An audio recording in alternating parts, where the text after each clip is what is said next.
Everybody. I wanted to introduce you to Dr. Nicholas Jensen with Divine Elements, naturopathic. And what is your other clinic right beside it called? It's called the Longevity Lab. Longevity Lab. I've Mhm. been there. You have to see it. But enough about that for a second. We're going to talk about fasting because we've been getting an overloaded amount of questions about fasting. And I thought, who best can I ask than the guy that originally taught me about intermittent fasting and the 4-day fast? You know what, guys? I was completely against it with my mindset before. And I have so much trust and respect for Dr. Nick that I was like, hey, fine, I will try it out and I will listen to you. And it ended up being one of my favorite things ever. So uh, I have a list of questions. I'll just jump straight into it if that's okay with you. Let's do it. All right. So this is a good one. So who would you recommend water fast to? Uh, yeah, I mean, here's the thing. Everyone has a capacity, let's say everyone with the asterisks, everyone has a capacity to water fast because it's inherently built into our survival genes within our body. It's just in the modern world that we live in, where food is ubiquitous for most of us that are fortunate to have a paycheck, have a home, have a refrigerator. Most of us have access to food, nonstop. 7-Eleven's open 24 hours a day. Yeah, There's lots of yeah. drive-throughs that have that access, but it's inherently built into our survival mechanism. So technically, everyone has the capacity for it. Would I recommend it to everybody? Not right off the bat. In your situation, David, it was kind of like you're metabolically prepared. You've got a good amount of lean muscle. There's a little bit of fat in your body that we could have tapped into for a fast. You're doing a lot of things to take care of yourself. Generally, people who are pretty good at doing a good job of taking care of themselves, they're going to do pretty well on a fast. But what we always say is a fast is a true indicator of your metabolic flexibility, your ability to use your other fuel source, which is sugar and then in the case of fasting, fat. That's interesting. Um, what do you think the potential long-term effects are about intermittent fasting or long periods of fasting, such as like a 4 or 5 day fast?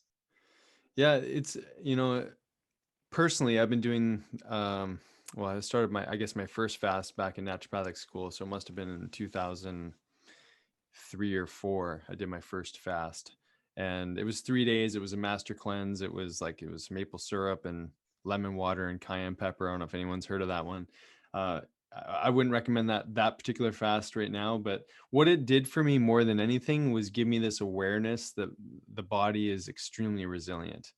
And so when I think about long-term benefit, I think about empowerment when it comes to going through a process like this. Just like you said, it's like that we come into an experience like this with a belief system around what's supposed to happen. Is this good or bad?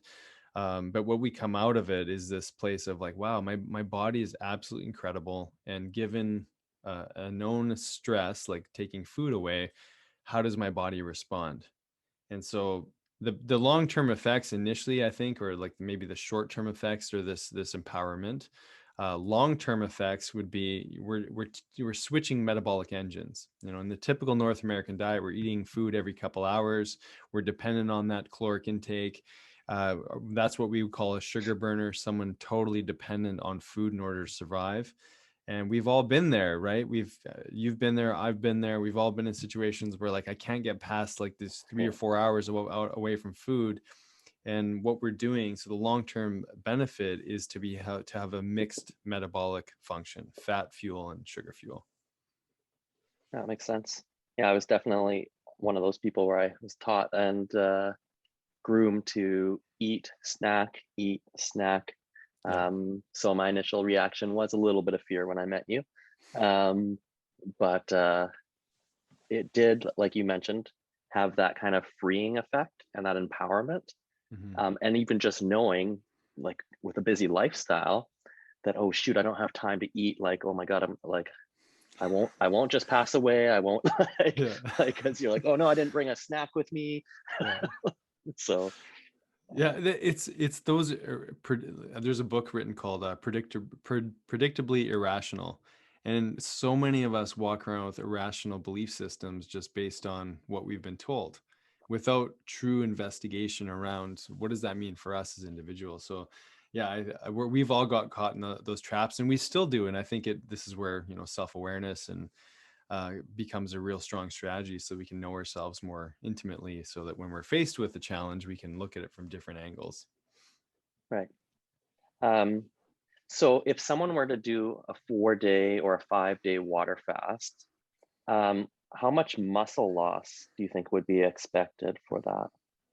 So this could be a really long-winded conversation if we wanted to, and you can tell me if we want to get into this or not, but on a course that we teach called the Metabolic Fix, we walk people through the hormonal changes that happen from day 1 to 5, or 4 or whatever.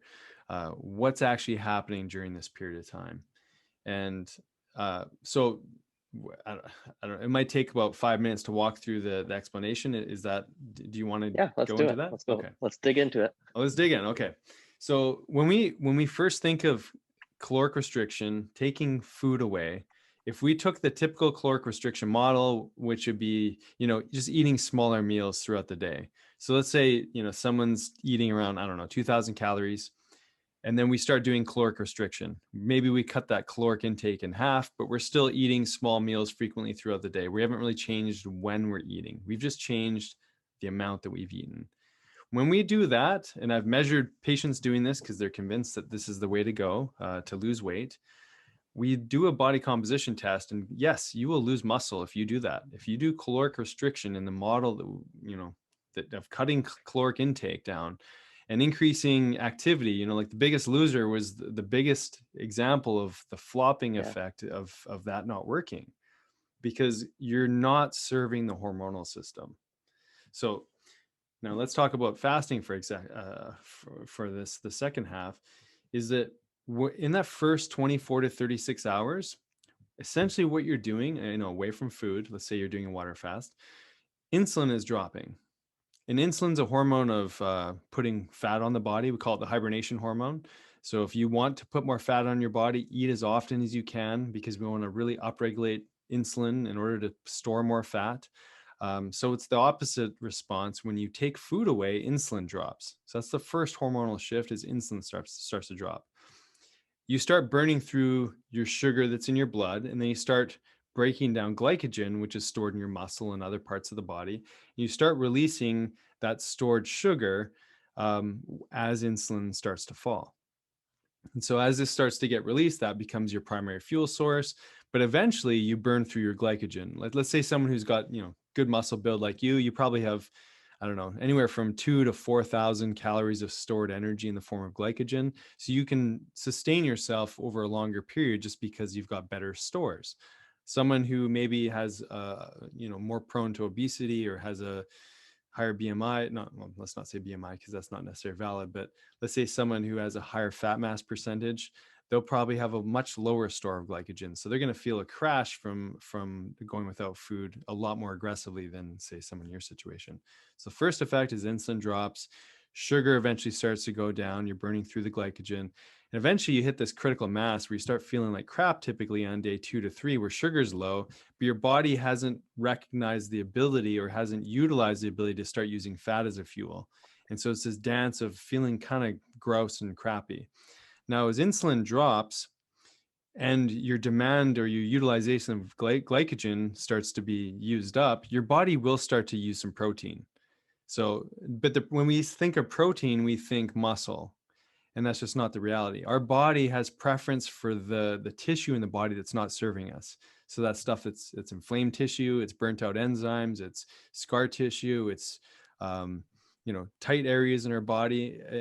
Wherever there's a chronic state of inflammation, we're going to burn through some of those peptides and enzymes and other things that aren't working for us anymore. Scar tissue, tensile tissue. That's the protein metabolism that's happening. And as we burn through that, we're going to release more glucose. It's going to get converted into more glucose. And then essentially we get to a place where our body has to manufacture glucose de novo. It's called gluconeogenesis. And that happens from upregulation or increases in epinephrine. So what actually happens, your metabolism increases on a fast because you're getting a more steady surge of epinephrine. more steady surge of epinephrine allows for glucose to be released in the blood because it's mobilizing fat, it's mobilizing well, it's basically mobilizing fat in the body to be able to be converted and used for sugar. But there's this tipping point somewhere around day 3 to 4 and definitely to 5 where growth hormone rises enough. And growth hormone is the opposite of insulin. So growth hormone tells your body to make muscle, to burn fat, to repair the body, to upregulate immune function. It's like your conservation healing hormone, essentially. And so that starts to rise. And that is the state that allows for ketones to be released or fatty acids to be utilized by your mitochondria. And so it's this amazing, intricate dance where you get muscle conservation due to hormone or growth hormone rises. And we saw that in your body composition. You kept working out every day. So you kept getting, every time you exercise, you got stimuli of epinephrine and norepinephrine and some of these, sympathetic hormones, which definitely raise blood sugar. But essentially the primary fuel source for that blood sugar rise was fat metabolism. And so we saw a drop in your fat, conservation. And in fact, I think your muscle mass actually increased because we were getting rises in growth hormone. Well, what follows growth hormone is testosterone, right? So you're getting surges in these amazing anabolic hormones that are very supportive, and you get this downregulation of insulin. The other hormone that's tied to insulin is called mTOR, which increases with high protein intake. But again, this is as mTOR drops, now we're able to mobilize some of this scar tissue and inflamed tissue, and that's essentially the dance that happens. So you definitely increase your metabolic rate when you're fasting, you conserve muscle, and you mobilize fat. And it's pretty cool that our bodies do that. It is very cool that our bodies do that. And yeah, you're right that when I was very worried, so I did my body composition with you daily. And what I tried to do is I did a normal workout, really intense, like I normally would with resistance training. And I finished it off with, at that time, 100 push-ups at the end to see how long it takes me. So day 1, 2, and 3, it took me 3 minutes to do 100 push-ups. Day 4, it took me slightly longer, just slightly. And you know what? It was hard to tell if I was just fatigued from doing all those push-ups constantly daily and my muscles hurt sore or anything. But like you said, the muscle mass actually seemed to go up. Body fat, I remember, surprisingly went significantly down because I didn't have too much on me at that time. And I had an abundance of energy. It was just really interesting experience, and just reflecting on that still. And that was a couple of years ago. I think I did that long one. Yeah, no, I was impressed. And I think the only reason you stopped was you had a family event. You're like, dude, I gotta eat the next day. It was exactly it.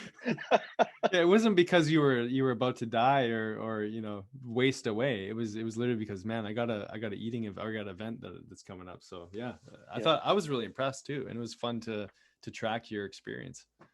Yeah, I'd be interested if I did it slightly longer.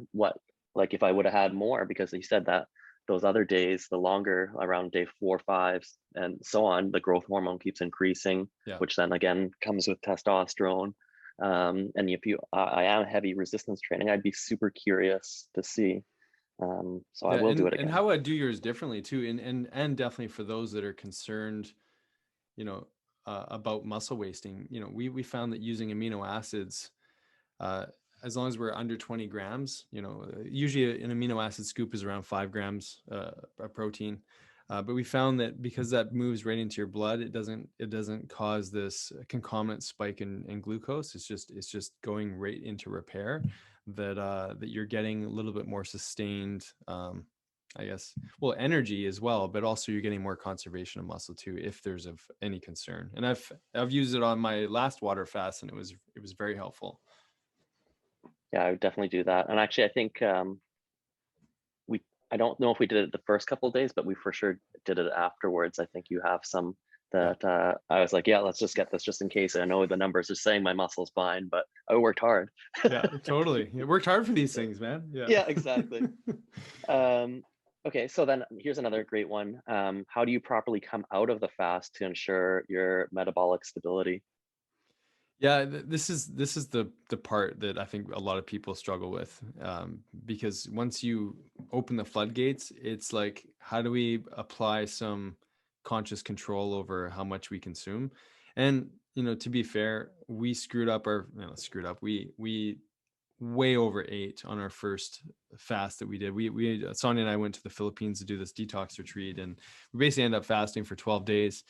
And the refeed, I stuffed myself. It was Lebanese food, I think. Sonia went in for a second round of Indian food later. That she's East Indian. That's like it's her comfort food. She went out away from her comfort food for 2 weeks, and she just stuffed herself. And we were a mess for a couple days, digestively and whatnot.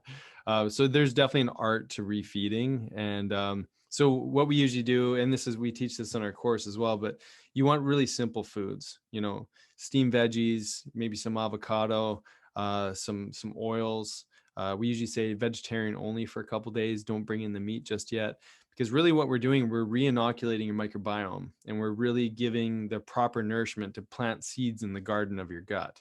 And so if we start plugging in processed foods and heavy meats and a bunch of gluten or whatever, we're setting up a tone for our garden that's not really, it's going to be more uh, likely to drive inflammation and create more digestive discomfort as you come off. Because you have to remember, you're waking up your digestive system again. You want to do it in the most gentle, nourishing way. And you, like I said, you want to plant seeds for a healthy garden. So you want to do it in a very conscious way without Yeah. overeating. Yeah.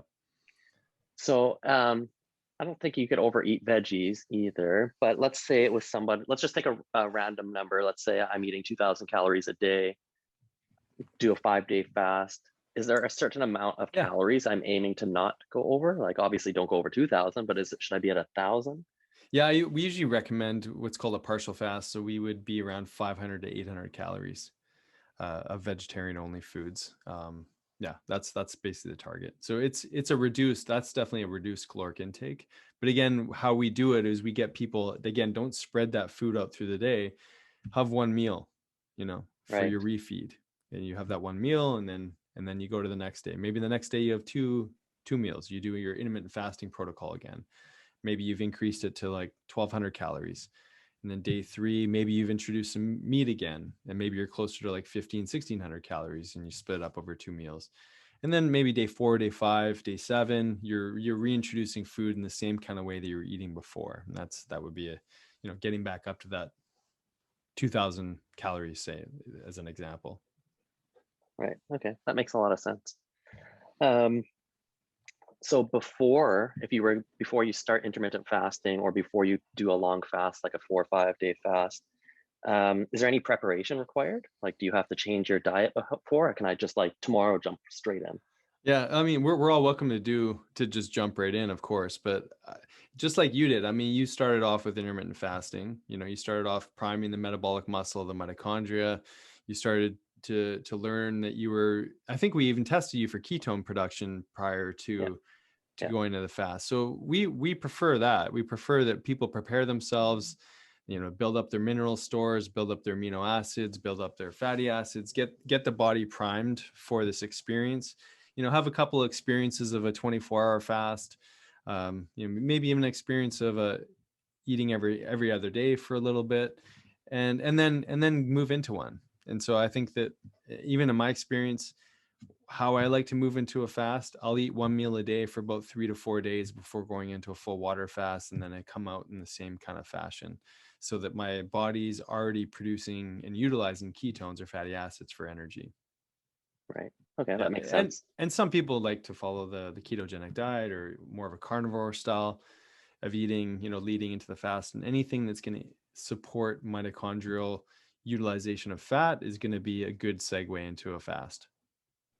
So, and then a question to build on that as well. So let's say there's somebody watching this right now that's maybe an overthinker, but they'll overthink for years, and their only way in is to just jump straight in, and maybe they have been eating 3, 4 meals a day.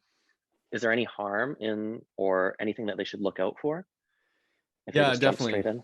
Yeah, I mean, again, we all have the capacity to be able to do this. So, you know, those people that are overthinkers, sometimes just having that experience is a bonus. But Yeah, I mean, like people call it the keto flu. What it essentially is your adrenal glands are just totally maxed out. So remember we walked through the hormonal expression, right? So that all those the epinephrine is getting surged out to help to mobilize blood sugar or try to raise blood sugar. That's a huge taxing event on your adrenal system. So if you're already massively adrenally burnt out, or maybe fibromyalgia, chronic fatigue, or thyroid issues, or you're on a bunch of medications and there's liver toxicity, and there's you probably you want to have an experience of a 24-hour fast at least. So Okay. and again, if it's someone like you, technically like good lean muscle mass, your body has this you're already doing a lot of good things, you're challenging your body with exercise and whatnot, you probably are going to do just fine. You might feel a little bit more discomfort in that day 2 to 3, but um, I'm sure the tides will turn where you feel a little bit better. And that's where salt, trace minerals, we use things called redox molecules, or even hydrogen molecules as a way to help to just temper the adrenal storm or the adrenal challenge that shows up from fasting. Yeah, that's good. Okay, so to build off that as well, you mentioned exercise. Should intense exercise be decreased over the course of this longer fast, or should you just keep it the same if Yeah, you're already exercising intense? I think it depends on what kind of exercise you're doing. Like like hit style training, like say you're doing a 30, 45-minute workout, you're gonna be fine. If you're doing more endurance type stuff where you're doing 10K plus runs, you're gonna definitely want to change that. Your endurance will shift, not necessarily on that first day, but by day 2, by day 3, you notice some potential fatiguing on day 4. Your energy levels will go down in the endurance realm. Strength wise, you might be doing less repetitions, you might be doing less sets overall. You can still probably do the same weight, or maybe slightly less, but no, you can keep up with your exercise regimen. I just tell people that you're going to get burnt out a little bit faster. Again, we're asking or tasking your body to release the epinephrine, norepinephrine, which is surging and pulsating into our body, but we're not getting this steady balanced energy. We're getting surges of blood sugar from that increased activity, and maybe our ketones haven't quite risen yet. So those are the little things to just be mindful of. But we always tell people just listen to your body. Like maybe like what I do is I'll do like HIIT style workouts, and then as I get into day 3 or 4, I'm probably just going to do my home yoga routine instead. That's how I do it. Yeah, that makes sense. Um, so what would be the ideal time frame if you were doing a fast instead of just intermittent fasting? But would it be like, I keep mentioning 4 or 5 days, but that's because what I did and that's what I'm comfortable with right now. Mhm. Yeah, so again, it depends on the individual. I mean, we know from say some of the fasting clinics around the world, whether it be the Gerson therapy for cancer, um, and there's lots of different clinics around the world, like the one even that we went to, for anyone who's dealing with a serious illness. Medically guided fasts are fantastic, and those might be upwards of 20 plus days. The longest recorded fast was a Scotsman. I think he went 382 days of just water, which just is mind blowing. So he went over a year without food. He was around 470 pounds or something like that. Got down to around 180 or 190 by the end of his fast. So he lost a ton of weight. And I don't say that because I think everyone should go fast for a year. I just say that like the capacity is really dependent on how much fat mass we have to burn through. Right. And are we getting support? Are we getting guidance? But for most people, starting with 1 to 2 day fast, 3 day fast, working our way up to 5 days. The reason we say 5 days is because one of the main researchers in this field of longevity medicine, his name is Dr. Walter Longo. He wrote a book called The Longevity Diet. And according to his research, he found that some of the biggest surge of stem cell production, new cells they're pluripotent, meaning they can differentiate into brain, heart, lung, whatever. You get the maximal surge at 5 days. And so his recommendation is try to push for that 5 days so you can bathe your body in these new stem cells and growth hormone. So you're getting at least this big dose experience. That makes sense. Okay, and then what about just intermittent fasting? Is intermittent fasting decently effective, or does it do kind of more damage to you Lots of people are talking about both sides about like, oh, it's a Hmm. starvation diet. I think we kind of already mentioned that it shouldn't mess up your metabolism. But what are your thoughts on intermittent fasting? Yeah, so there was an interesting article that came out from a doctor named Dr. Weiss, and he basically asked that question. So, does intermittent fasting work? And so, whenever we ask, does intermittent fasting work, we have to ask, well, what are the parameters that we're looking at? Because, as in work, can my body go a period of time without food? 100%. But does that mean it worked? Well, if that was your only parameter, then sure, yeah, it worked. You went for a period of time without food. Good for you. Let's move on. So Dr. Weiss actually, he took a group of people who ate normally. These were all overweight individuals, and they took a people and shrunk their meal window. Did the 16 and 8. And his results were that there really wasn't a whole lot of difference between those that ate normally and those that did the intermittent fasting. And so the results of that study were like, well, no, intermittent does not work for weight loss. And then when you pick apart the study to take a deeper look, there's two main criteria that we always tell people. Let's take weight loss as the parameter. If weight loss is in fact the parameter, the only way to really shift weight is we have to change when we eat, so intermittent fasting, change what we eat, and then we change how we move. And so it's not just a one size fits all. But the problem is these people in the study, they weren't told what to eat. They weren't told how many times to eat. They were just told to eat within a smaller chunk of time.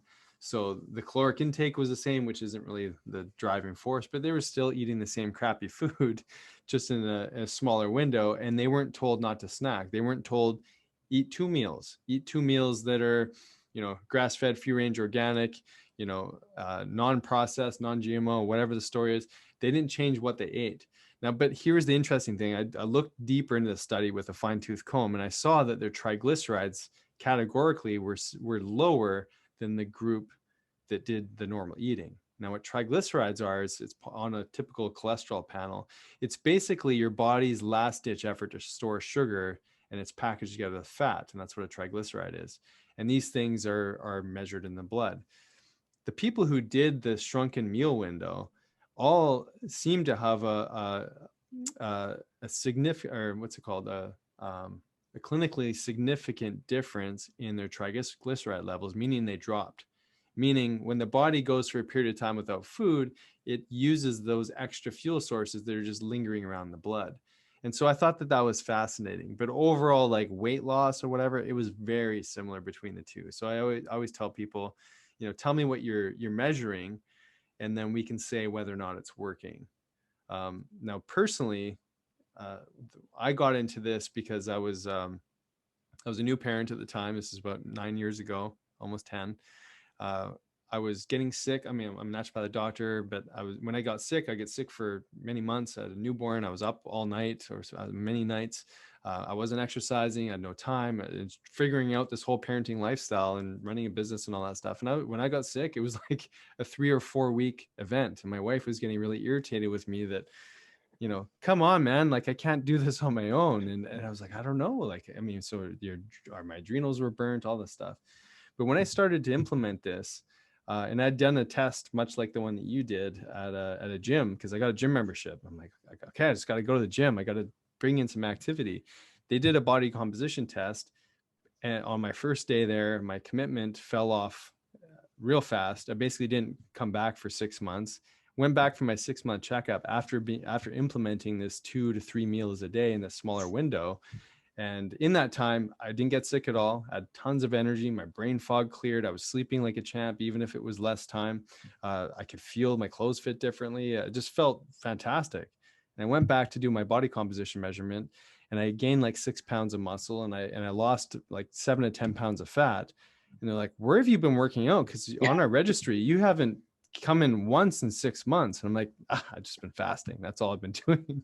Yeah. So it was amazing to see, like, so did it work? It worked for me.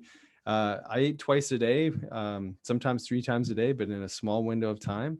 I wasn't getting sick anymore, tons of energy, maybe too much energy. And I gained muscle, lost fat, and I felt incredible. And that was definitely the story for, well, till today, right? Like I just don't really get sick all that often anymore. That's amazing. Yeah. I really like that. And thank you for sharing that story, because Yeah, it is a very good question that many people have of they're going to it not necessarily for a cleanse or anything like that. Maybe it is weight loss. Um, but based on the triglycerides that you Yeah. were mentioning, let's say they were eating, let's say, garbage, either diet, either the fasting or not. But correct me if I'm wrong. So then would that maybe, let's say they're not losing weight, those studies, but if you continued following them for years, one person or the group that's eating regular meals, Mhm. um, would be slowly gaining fat, I would assume. Yeah. Would the others just not just stay the same then if their triglycerides are constantly like taken care of almost and maybe or at a significantly slower rate? Yeah, well, that's the challenge of the study, because I think the study was only 6 weeks long. And so, these people are already metabolically compromised. They're already obviously have insulin resistance. They're Yeah, they're on their way towards diabetes. And yeah, so part of it is just they didn't spend enough time in that fasted state. And we see this yeah, all the time. This is why we teach diet variation. A 16-8 may work great for someone like you or me, but maybe for someone else who has really bad insulin resistance, they need to go longer without food because that insulin is just never going away. And it's right. insulin that's driving that hibernation effect in the body that's telling your body to store fat. So yeah, I think that there's that. I mean, I thought that the study was a really great look at the fact that there's no one size fits all. Yeah, Intermittent fasting is not going to save you and fix every problem in your life, but it has to be applied according to that individual, and so I think that was a beautiful reflection of that. And it's not the be all and end all, but it has to be applied appropriately. yeah, that makes sense. Um, okay, then who is intermittent fasting not for, or a longer fast? you know like I said, everyone has the capacity for it, but I think that who it's not for is eating disorders. I think that, when there's a massive orthorexic, like, this all comes back to intention, right?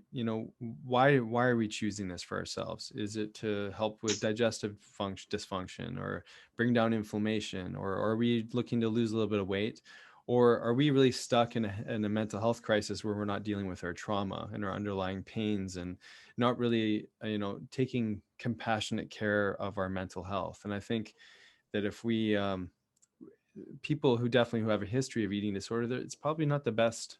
We're gonna need a little more hand holding. You need some more support there. But I think it's worth experiencing. It's just like, it's almost like saying, like, not everyone should go to the gym. Well, I think everyone should go to the gym to check it out and have an experience, and lift some weights. I think maybe that won't be your only strategy for the rest of your life, but just like riding a bike, I think everyone should ride a bike too. And I think that some people are going to want to do it from a endurance point of view. Some people are just going to want to go for a joyride. But 100%, this is built into our very genetics, so we can all test drive our own body vehicle in a way that where we have an experience, right? But I do think that in the level of self-compassion, self-love, we just have to reflect on our intention for why we're doing it. Yeah, that makes sense. What about also like people with like inflammatory bowel disease? Yeah, it's Would it be okay to still try, or would they need more guidance? yeah, it's a game changer. I always use analogy of, like, if you've got, let's just break down IBD, like Crohn's, colitis, maybe celiac. These are like really can be very serious autoimmune inflammatory conditions of the digestive tract. Some of these people, I mean, we work with them. They're an incredible amount of discomfort. Some of them are medicated. Some just are concerned about where the next toilet is. Like, can I go somewhere? I can only go somewhere if we know that there's a bathroom nearby. I mean, this can be a really restrictive illness for a lot of people. And so the way that I communicate is, if imagine you had a cut on your arm, and let's just sort of extrapolate or correlate the cut on the arm to the cut or the inflammation in the digestive tract. If you've got a cut in your arm, you're not going to want to keep scratching it, because that's never going to heal. And it's the same kind of understanding when it comes to our digestive system. We have to give our digestive system a break, a long enough time away from food, so it can start to get the messages of healing and start to calm down that inflammation.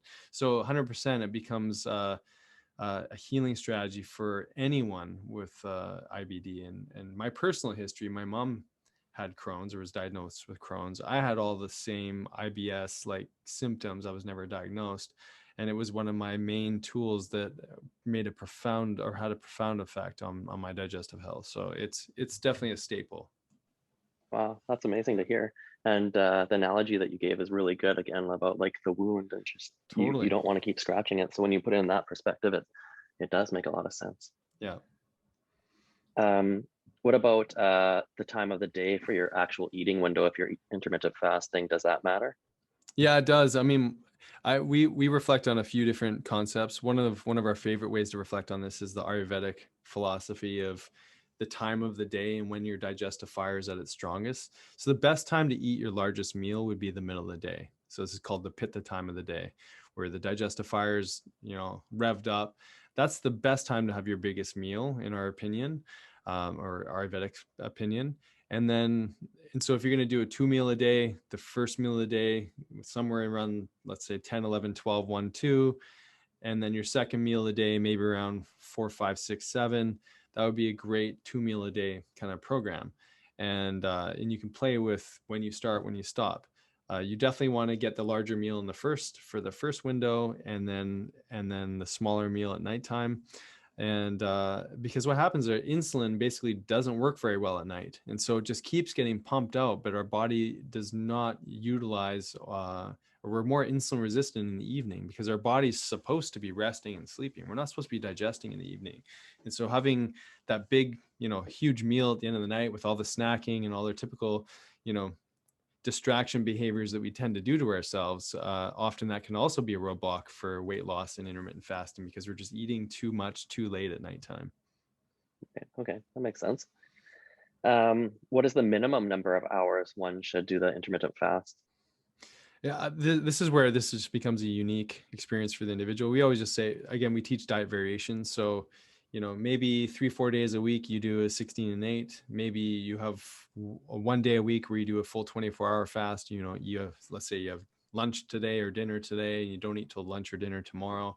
And then you have one fun day where you just, you let your body know that you can have experiences where you're eating more relaxed through the day. Maybe you're snacking a little bit more on that day. Maybe you're slightly higher carbohydrate on that day. Maybe you're slightly higher protein on that day. And so there's no, like in life, in health and longevity, it's all about diversification of your microbes. And the more diverse the food you can have, the better. The more diverse your exercise is, the better. The more you vary the times of when and what you're eating, the better. So we just say, find a basic template and sort of follow along, but make sure you throw in some variation. Don't try to do the same thing every day. Right. Okay, that makes sense. That's kind of like tricking our body Yeah, to do what we totally. want. Yeah. We kind of already covered this one a little bit, but how does it affect our hormones, especially specifically women's hormones on this subject?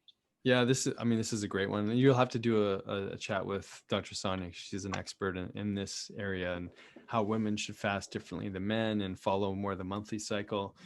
So if I just gave a quick little snippet, menstruation would be like day one of your menstrual cycle, typically this higher estrogen experience.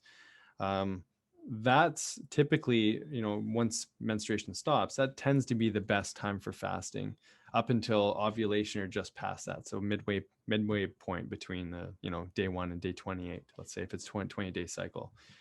The second half, or at least definitely in the week leading into the next menstrual period, would be the time for higher carbohydrate. Not the greatest time for fasting for women, because their body needs more progesterone, which we get from some of the root vegetables and some of the carbohydrates and proteins and things like that. So there tends to be more of a cyclical fashion to how women should fast versus men. And again, there's going to be nuances within there depending on the individual. But that's a general rule that we typically tell women, is that it's great in the first half of your cycle. Maybe you're not going to do as tight a restrictive fasting in the second half, or definitely in the week leading in. Right. Okay, that makes sense. Yeah. So let's pause on the fasting part right now, because I think we answered a lot of questions. But I wanted to let everybody know that, and you mentioned it a couple of times, you have a course, and I believe it's called the Metabolic Fix. That's correct. Yeah. And they can reach that at doctorsjensen.com. And then How else can somebody get a hold of you if they wanted to ask more questions? Would they come see you in person? Would they join one of your groups online or email? Yeah, definitely. Yeah, thanks for the plug too, buddy. So yeah, on drsjensen.com, we've got a do-it-yourself course called the Metabolic Fix, which is like what's a 5-week program to teach you all the science and how to walk through a 4 or 5 day water fast, or a different version of a fast. There's lots of different ways to fast. So that's sort of a do-it-yourself. We do a live experience, usually once a quarter, where it's all live calls. There's a group dynamic and everything. In just a couple of weeks, we're releasing another version of the fasting experience called the yoga fasting, where we teach Ayurvedic principles and different ways to fast with the season. So this one's all about spring and how to fast differently in spring versus summer versus fall versus winter. And so it's just different concepts, a little bit more of a yogic philosophy. So those are some of the programs. I mean, we have an online membership where people can join us for monthly calls and discussions, be part of sort of the inner circle. We both have a podcast, Health Ignited podcast, the Dr. Dads. We try to give as many, just like you, bud, like as many free resources as possible. Definitely there's some paid things with the membership or the courses, but just like on the pages that we're speaking on, like there's free content everywhere. So you can follow us on Facebook, Instagram. Definitely, if you want to do a deeper dive, would love to see you, would love to work with you one-on-one, either myself or my wife. And you can go to divineelements.ca or, again, find us on social media and reach out to us. Awesome. Well, thank you so much for your time. I'll let you get back to work. And for anybody, again, if you have any questions, you know where to ask them now. Yeah. And just a plug for you, buddy, like, anyone who's in our circle or who's seeing this, that's not in your tribe, please let them know where they can find you and everything you do. Yeah, thank you. So you can check me out, website turnfit.ca. If you want to see more about what we're about, we have a blog section. You can kind of read everything. We do a little bit of online training or in person, but best is to go to our site. And then you can pick and choose what kind of knowledge you would like to learn. Like you mentioned, I try to give as much free information as possible, either through our blog. You can find us on YouTube, just search and there'll be a few hundred videos of different ways that we can support you. And if you ever needed anything structured, just feel free to reach out and we can do an assessment before we even start anything to see if we are still a right match for each other. That's awesome. I mean, I've been just singing your praises to anyone it's a different world we're in right now, right? Just like without the physical gym experience, but just for you guys listening, I mean, David's been a dear friend, but also a colleague in health and wellness. And so it's been a pleasure to be able to send people to you and work together with clients with you. So it's a good fit for us. And we're excited when people get a chance to have this dual experience of all the things that you share and the things that we teach as well. Yeah, thank you so much. And it's a pleasure to interact with like-minded individuals that have similar vision, values, and like to empower people. So thank you so much.